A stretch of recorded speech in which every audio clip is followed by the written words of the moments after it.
Stéphane Delal, c'est donc officiel, vous êtes le futur entraîneur de l'URSL Visé. T'as eu chaud, hein? Non, j'ai pas eu chaud. Je me dis, putain, je dois répondre quoi, c'est une blague? Imbécile, va. Je crois que c'était un sketch, tu vois, qu'il allait sortir. Ouais, t'as filmé, ouais. Allez. Allez.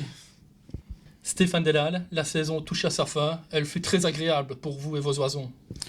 Oui, sincèrement, j'ai vraiment passé une très très bonne saison. On a eu un début assez compliqué, donc comme j'ai pu le dire lors de précédentes interviews.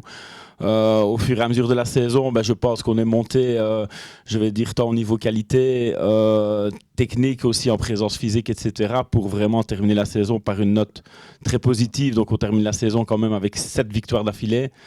On a fait de bonnes prestations, il y a eu un bon esprit lors de ces matchs, donc pour moi la saison est vraiment une grande réussite. Oui, surtout que la priorité, ce ne sont pas les résultats en fait chez vous. Donc l'idée de départ était exactement avec le président et M. Riga, donc on avait un objectif commun, c'était le fait de voir certains de mes éléments évoluer durant la saison avec l'équipe première. Et l'objectif final, donc c'était que certains de mes joueurs puissent avoir la possibilité pour la saison suivante, donc d'intégrer ce noyau pro. Et force est de constater que l'objectif est réussi parce qu'on peut dire à l'heure actuelle que deux de mes joueurs ont signé un contrat pour la saison prochaine. Et je l'espère qu'il y en aura peut-être un, ou voire encore deux, oui. Des joueurs qui ont d'ailleurs déjà touché à cette équipe première en entraînement, mais aussi en match. Oui, voilà. Donc ils ont eu la possibilité, comme je l'ai dit, donc de participer à des séances d'entraînement donc avec le groupe de M. Riga. Également la possibilité donc d'avoir du temps de jeu lors de certains matchs amicaux.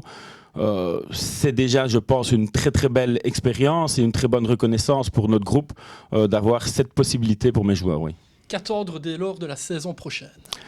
Mais la saison prochaine, l'objectif sera encore le même, en sachant que la plupart de mes joueurs, donc n'ayant pas signé soit un contrat pro ou pour lequel je n'avais pas l'intention de les garder, ont confirmé le fait qu'ils voulaient bien continuer l'aventure avec nous.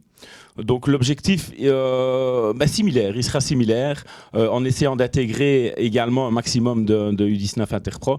Donc à savoir qu'il y a quand même 4 de ces joueurs faisant partie des U19 de la BMF1 qui intègrent directement au noyau U21 la saison prochaine. Lors des derniers matchs amicaux de fin de saison, on a vu quelques nouveaux visages. Ça signifie qu'il pourrait également y avoir des transferts au sein de votre effectif? Oui, ça c'est clair. Donc il y a 3-4 joueurs qui vont venir renforcer notre groupe, enfin tous les cas je l'espère. Ils viennent de différents horizons, donc voilà, ils ont une formation tous élites, donc je ne vois pas pourquoi la saison prochaine ils n'auraient pas la possibilité donc d'intégrer et d'apporter une plus-value à mon noyau. Oui, et puis c'est clairement un tremplin pour tous ces jeunes, avant évidemment l'équipe première, l'équipe Fagnon. Mais je pense que cette année, voilà, le club de Visé vient d'envoyer quand même un signal fort. Donc comme je l'ai dit, il y a 2 de mes joueurs qui ont signé un contrat pro, j'espère qu'il y en aura d'autres. Donc ça veut dire qu'effectivement on s'intéresse à ce groupe U21 et on le prend en considération. Donc c'est, je pense, une bonne publicité pour les jeunes et j'espère en tous les cas que dans les années à venir on misera un peu plus encore sur la jeunesse ici à Visé. Merci Stéphane, félicitations pour votre travail tout au long de la saison et on se voit dès la reprise. Merci Yannick.